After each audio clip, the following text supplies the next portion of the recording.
व्यालोक भाई, जी। इकरा हसन बहुत हताश, निराश, नाराज, व्यथित हैं। आप लोग उनको क्या क्या बोल रहे हैं? कोई मुल्ली बोल रहा है, कोई आतंकी बोल रहा है। बेचारी सीधी सादी शरीफ लड़की है सर, आप लोग इस तरह बोलेंगे? हाँ, उसकी यही गलती है कि वो राजनीति में आ गई है।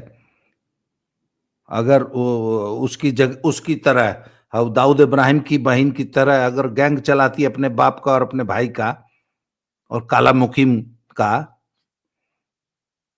अब इतनी अच्छी लड़की है सर, पब्लिक की सेवा कर रही है, आप लोग इस तरह बोल रहे हैं। बेचारी कल रो रही थी। ये तो बहुत गलत बात है संघियों की। क्या कहेंगे आप?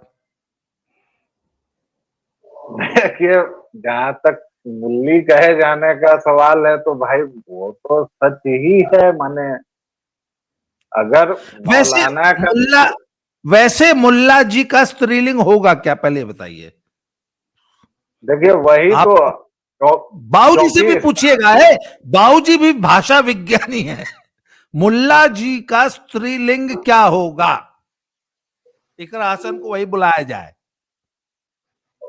नहीं, देखिए चूंकि इस्लाम महिलाओं की इतनी अधिक इज्जत करता है, इतनी अधिक इज्जत करता है कि मुल्ला का समानार्थी उसने कोई महिला के टाइप शब्द ही नहीं बनाया। आप बना ही नहीं सकते हम हैं। लोगों की क्या गलती है? जब तुम शब्द नहीं बनाए थे तो हमको, भैया हम लोग तो अल्प ज्ञानी हैं, जो हमको समझ में आया हमने बोल दिया, मुल्ला का मुल्ली। तो वही मैं कह रहा हूं कि शाब्दिक तौर पर तो भाई हाँ, गलत नहीं है, व्याकरणिक तौर पर भी बात, मामला जनता ने जो कहा है वो गलत नहीं है।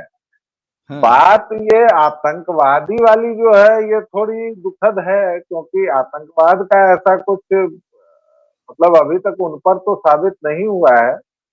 अब उनके बाबूजी को लेके कुछ कुछ बातें कही गई, अब का तो नहीं नहीं मतलब सर, वो पूरी कौम के लिए शब्द इस्तेमाल होता है। वो कौम का नजला उन पे गिरा है, मुझे ऐसा लगता है। जी आप कंटिन्यू करें प्लीज। देखिए, इकरा हसन जो है वो पूरी पारिवारिक सांसद हैं। अर्थात इनके खानदान में, परिवार में ये जो है एक राजनीतिक परिवार है। जैसे मुलायम जी के परिवार में कहीं भी आप देखिएगा तो नेता ही नेता दिखेंगे, तो इकरा जी के पिताजी मुनव्वर हसन जी थे। वे हम्म। मतलब सांसद रह चुके हैं कैराना से ही। उनके दादा अख्तर हुसैन जो थे, मतलब मुनव्वर हसन के बाबूजी, वो विधायक रह चुके हैं। उनकी माता जो है तबस्सुम जी, वो भी विधायक रह चुकी हैं। और सांसद भी भाई रही हैं? साहब नहीं नहीं, माता सांसद जी भी रहे हैं। सांसद भी रही हैं। हाँ, माता जी सांसद भी रही हैं। जी। और भाई जो है नाहिद हसन, वो भी विधायक हम्म। रह चुके हैं। हाँ। तो भैया इतने विधायकों सांसदों वाले घर में अभी कह देना, अब देखिए मुझे हंसी भी आ रही है मुझे, लेकिन मैं अंदर से यहाँ से, देखिए दर्शकों श्रोताओं, मैं बहुत दुखी हूँ। मतलब इस तरह के गंगा जमनी तहजीब को कलंकित करना, इस तरह से इकरा जी माननीय सांसद हैं, उनके खिलाफ तो अब आतंकवादी शब्द का इस्तेमाल थोड़ा मतलब, आपकी क्या राय है दादा इस पर? नहीं सर, मुझे आप लगता है कि पहले वो अपनी राय बताइए। नहीं, आप पहले अपनी राय बताइए। सर, कविता में वो अंतिम शब्द जो है वो क्या बोलते हैं, हम रदीफ बोलते हैं। वो जैसे उसको क्या बोलते हैं, जब कविता का जो काफिया। अंतिम शब्द है हाँ, पंक्ति का, वो एक सा साउंड करता है। उसको मैं थोड़ा साहित्य का कम, मतलब मुझे क्या बोलते हैं उसको? भाई रदीफ, काफिया, और क्या बोलेंगे, नुक्ता नहीं, बोलते हैं। अंतिम शब्द जो है वो सारी गजल में एक सा होता है ना? हाँ हाँ हाँ हाँ, जिसको टेक अपने हिंदी और हाँ अवधी में हाँ। टेक कहते हैं, गजल में उसको क्या कहते हैं अभी तुरंत याद नहीं आ रहा है। उसका बड़ा अच्छा नाम है, मुझे अभी याद तो आ वो जाएगा। जो जो मुल्ली शब्द है वो हम लोगों के एक शब्द से बड़ा मिलता जुलता। हम लोग ना जैसे छोटे बच्चे के उसको ऐसे बोल देते हैं, मैं बोलना नहीं चाहता। आप असहज हो जाएंगे, मैं तो खैर नहीं होता हूँ, मैं तो जी अघोरी हूं, मैं तो, मेरे लिए तो सब चलता है। तो शायद उनको जी लगता है कि उनको मुल्ली बोल के जो है बड़ा छोटा, मुल्ला जो जी। है वो साइज में बड़ा होता है हाँ, वो तो होता है। और मुल्ली बहुत छोटी हो जाती है। जी। जैसे छोटे बच्चे की शिश्न को ऐसे कह दिया जाता है ना, एल से कुछ, तो उनको उनको लग रदीफ रहा है कि मुझे रदीफ बहुत कहते छोटा कह हैं। के आंका भाई जा रहा साहब, है भाई राजनीति साहब, में। भाई साहब, उसको रदीफ कहते हैं, मैंने ठीक ही कहा था। अच्छा, रदीफ कहते हैं उसको। हाँ उसको, हाँ जी। वो, तो जी, तो वो उनको लग रहा है कि उनको मुल्ली कह के छोटा कर दिया गया है, जबकि वो कहती है कि मैं बड़ी पॉलिटिशियन हूं, ऐसा कुछ है। नहीं तो उनको क्या कहा जाए, मतलब वो फिर बता दें। आतंकवादी शब्द को हटा दिया जाए, उसको थोड़ी देर के लिए अलग रख देते हैं। नहीं, वो लेकिन आतंकवादी उनकी पूरी कौम को कहा गया है, उनको किसी ने आतंकवादी नहीं कहा है। वो तो जिस चलिए। वर्ग को बिलोंग करती हैं और जिस वर्ग की राजनीति करती हैं, वह पूरी की पूरी कौम उसी इन्हीं कामों में लिप्त है और इन कामों को संरक्षण देती है, इसलिए वह आरोप तो उन पर लगेगा। वैसे इकरा जो हैं वो कई बार इस तरह के बयान दे भी चुकी हैं कि उनके लंदन से पढ़ लिख कर आने या फिर कोई भी ये करने, क्योंकि वो किसी भी, और ये मैं बार बार कहता हूं कि इस्लाम को अगर जानना है तो उसमें तीन तरह के दस्ते होते हैं। एक हरावल दस्ता है जो सड़कों पर आता है, जो पत्थर फेंकता है, जो पुलिस से भिड़ता है। एक दूसरा दस्ता है ऐसे सांसदों, विधायकों और ऐसे इनकी तमाम, इनकी भी इंटेलिजेंसिया होती है। अब इस बात पर आप चाहे कितना भी हंसें, तो इनकी इंटेलिजेंसिया ये सब दूसरे दस्ते होते हैं जो इनको कवर फायर देते हैं कि अरे वो तो फ्रिंज एलिमेंट हैं, या फिर मुसलमानों पर अत्याचार हो रहा है। और तीसरे होते हैं इनके सेलिब्रिटीज, जो लव जिहाद से लेके हर एक तरह की घटना में लिप्त होते हैं, चाहे वो सैफ अली खान हो या फिर जो भी हो, आमिर खान हो। आमिर खान तो खैर हाजी भी है, जो भी हो। मतलब ये तीन दस्ते इस तरह से आक्रमण करते हैं, और इकरा हसन जो बाकी जगहों पर खूब सेकुलर बन जाएगी, अपनी लंदन वाली पहचान को झमकाएगी, अपने यहाँ जाते ही वो सिर पर हिजाब तो खैर नहीं पहनती हैं, लेकिन वो दूसरा जो इन लोगों के यहाँ तो 8-9 प्रकार भी होते हैं ना, हिजाब, नकाब, और वो फिर और सब पता नहीं कितने तरह के वो होते हैं। मतलब पर्दा 9 तरह का होता है साहब। उस समाज के बारे में मुझे और कुछ नहीं कहना है जहाँ पर्दा 9 तरह का होता है। तो आप ऐसी महिला से क्या। अच्छा देखिए, पूरा मामला जो शुरू हुआ, किसी गांव में एक शिव मंदिर तोड़ा गया है, वहां पर इनको जाने की क्या जरूरत थी, क्यों गई है? आपका मंदिर से क्या वास्ता है? या वहां पर आप जानबूझकर दंगा कराने गई थी, या वहां क्या करने गई थी? आप मंदिर बनवाने तो नहीं गई होंगी, या मंदिर वालों की तरफ से लड़ने तो नहीं गई होंगी, तो आप क्या करने गई थी?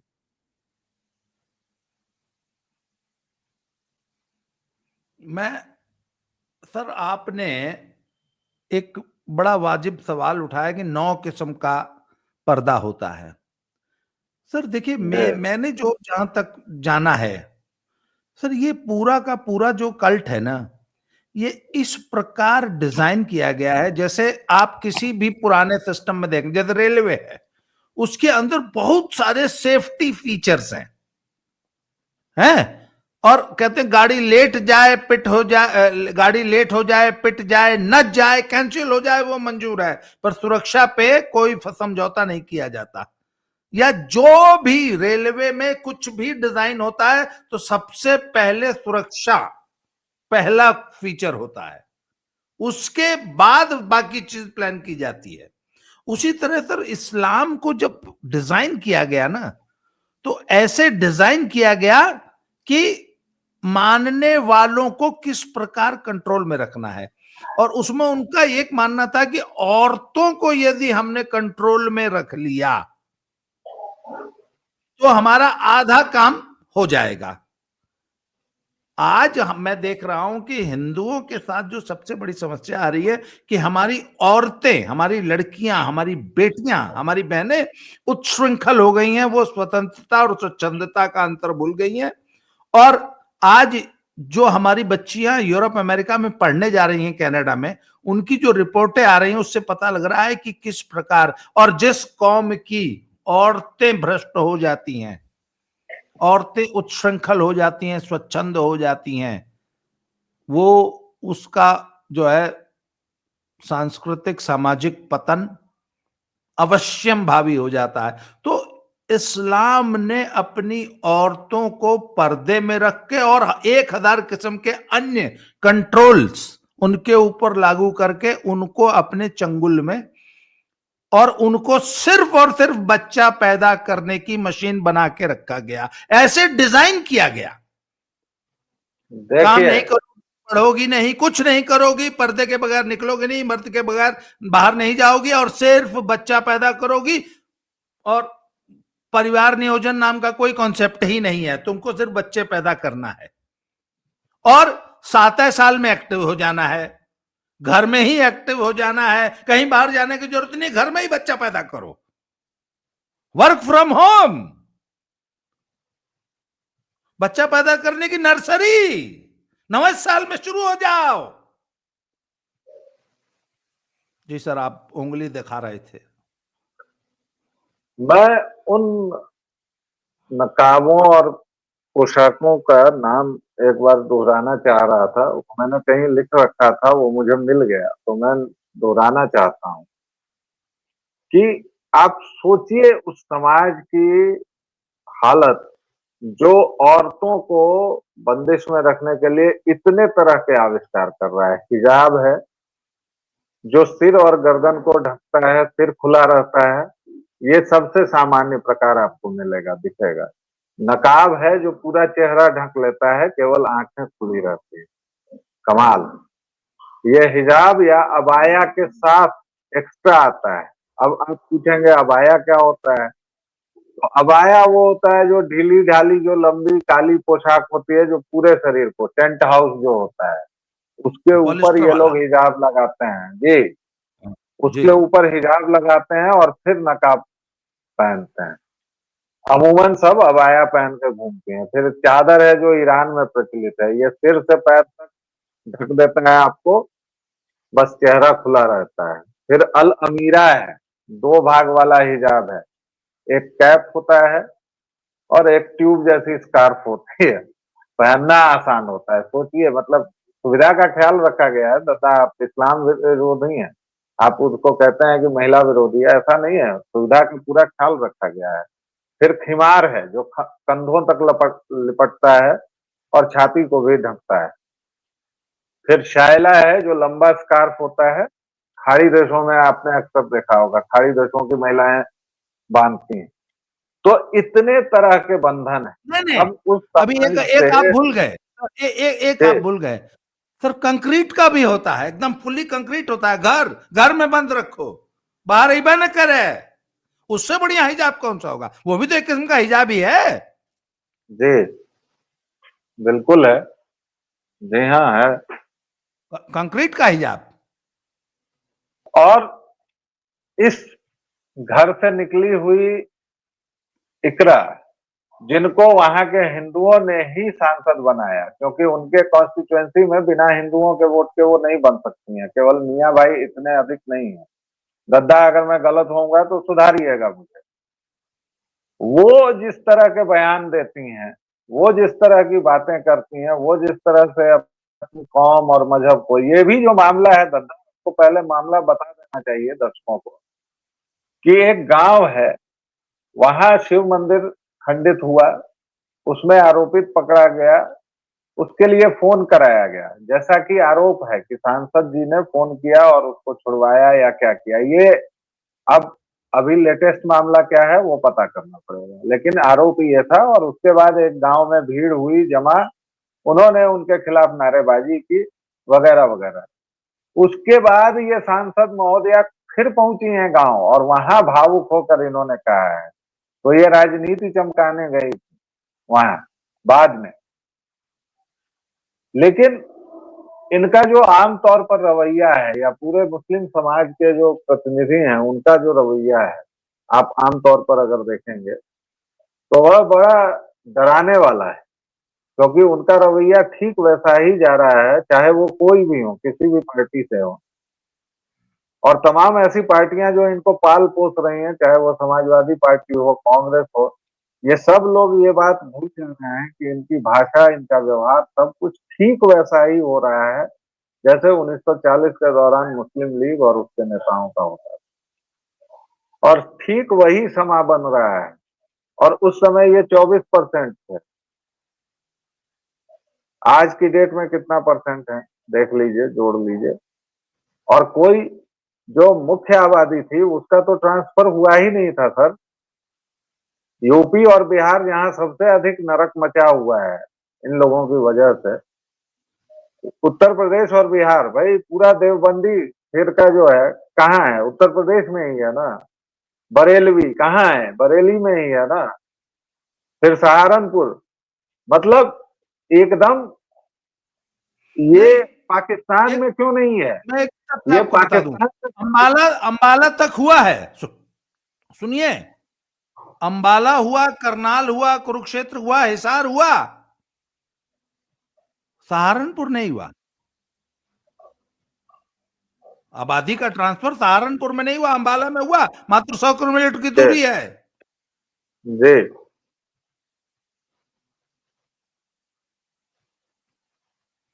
अच्छा, मैं एक चीज और आपको थोड़ा सा याद दिला दूं। जो ये बुर्का है, इसका उद्देश्य सिर्फ औरत को ढकना नहीं है। चोरी चकारी, शॉपलिफ्टिंग, किसी दूसरे का वोट देना, किसी दूसरे के नाम पे एग्जाम देना, किसी दूसरे के नाम पे ट्रेवल कर लेना बुर्के की आड़ में, बुर्के की आड़ में जितने गलत काम हो सकते हैं वो सब कर लेना। एक चीज और बताऊं आपको सर, जब जी अगर आपको पता है, अगर आप बैंक मैं एक बार अभी रिसेंटली बैंक गया तो हेलमेट, मैं हमेशा हेलमेट लगा के चलता हूं, तो बाइक मैंने खड़ी की, वो मैं बैंक में घुसने लगा तो भी मेरा हेलमेट सिर पे ही था। तो उसने बोला नहीं नहीं सर, हेलमेट उतारिए। हेलमेट लगा के आप अब बैंक में नहीं जा सकते हैं। बैंक में नहीं घुस सकते। क्यों? क्यों भैया? क्योंकि आप का चेहरा छुपा हुआ है। कहीं आप डकैती डालने तो नहीं आए हैं चेहरा छुपा के। इसी तरह आपको पता है, आप एटीएम में हेलमेट जी लगा के बिल्कुल नहीं, एटीएम नहीं कर सकते। नहीं। यू जी मस्ट रिवील योर आइडेंटिटी। परंतु बुर्का लगा के जा सकते हैं, बुर्का पहन के जा सकते हैं।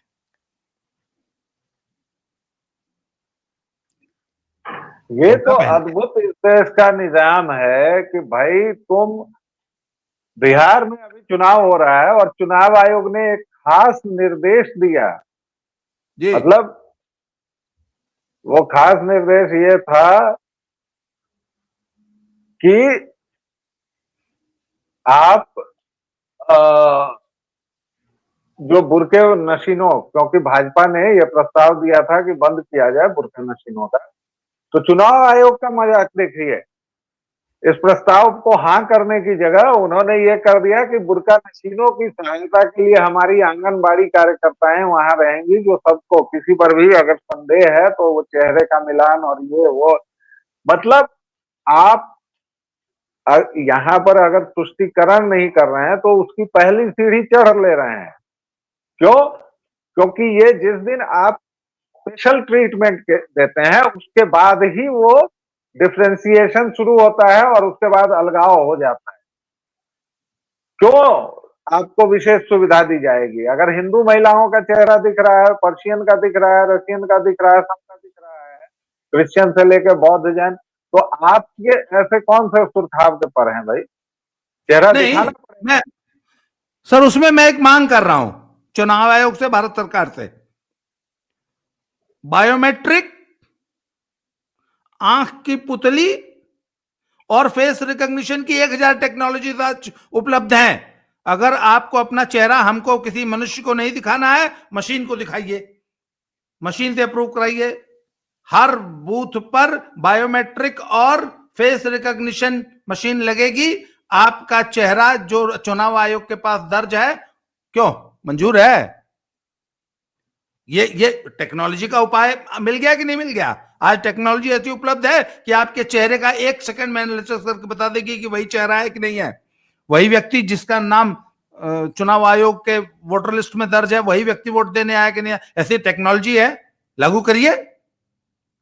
खासतौर पर मुस्लिम महिलाओं पर लागू करिए कि हिंदू महिला अपना चेहरा दिखा के अपनी आइडेंटिटी एसरटेन करके वोट देगी, तुम जाओ फेस रिकॉग्निशन टेक्नोलॉजी से अपना अप्रूवल लो, वो हरी बत्ती जलेगी तब वोट डालने मिलेगा तुमको। है मंजूर? ये मेरी मांग जायज है कि नहीं, आप बताइए। बिल्कुल जायज मांग है और हम लोग ऐसी ही मांग कर रहे हैं। ये जो इस हाँ। देश में बुर्के को अभी कर्नाटक में, फिर केरल में अभी एक बवाल हुआ है, उसके मंत्री को तक को इस्तीफा वगैरह देना पड़ा, बदलना पड़ा। मतलब ये क्या मजाक बना रखा है भाई आपने। चलो आप अपने आप को एक अलग देश ही मानते हो, कोई बात नहीं। आपने एक विदेश मंत्रालयों को देखने के लिए एक विशेष मंत्री ही बना दिया अपने यहाँ, वो सब बात मान गए। लेकिन यार आप अपने यहाँ के इस खतरे को तो देखो कि केरल में ही एक ऐसी यूनिवर्सिटी भी है जहां पर बाकायदा हिजाब से बांट दिया गया है, और ये खुद को सबसे साक्षर राज्य कहता है, खुद को सबसे प्रगतिशील राज्य कहता है। उस राज्य में मुस्लिम लड़कियां हैं पीछे, आप गूगल कीजिए फोटो मिल जाएगी, मुस्लिम लड़कियां हैं मैंने देखी पीछे, है, वो फोटो मैंने और देखी है। वो लड़के बैठे हुए हैं। क्या मजाक बना रखा है यार ये। तुमको इतना ही सरिया और और फिर यही लोग, करना है तो चले जाओ यार, सीरिया चले जाओ, यमन चले जाओ, साला हाँ, सब जगह है सरिया गिट्टी बालू लागू, जाओ। और फिर यही लोग तालिबान एम्बेसी में महिलाओं के महिला पत्रकारों के ना आने पर सबसे ज्यादा छाती पीटते हैं, मतलब यही अद्भुत लोग। तरह का दोगलापन है भाई, इन लोगों के दोगलापन की इंतहा नहीं यार। तुम पूरी दुनिया में किसी को भी तालिबान के खिलाफ कुछ भी कहने का हक है, किसी मोहम्मदन को कैसे हक है यार, और किसी मार्क्सवादी को। तुम दोनों खुद ही उसमें लिप्त हो भाई। तुम लोग कम विक्टिम कार्ड खेलते हो क्या? इसलिए तुम लोगों के सर पास कम ये है। आज की चर्चा को समाप्त कर रहा हूं। इकरा जी, जी घड़ियाली आंसू मत बनाइए। यदि आपको इन शब्दों से आपत्ति है तो ये शब्द आपको किस कारण से कहे गए, उन कारणों का निवारण कीजिए। प्यालोक भाई, आपने समय दिया था, इसके लिए बहुत बहुत आभार, धन्यवाद। जय श्री राम, हर हर महादेव। जय श्री राम, हर हर महादेव।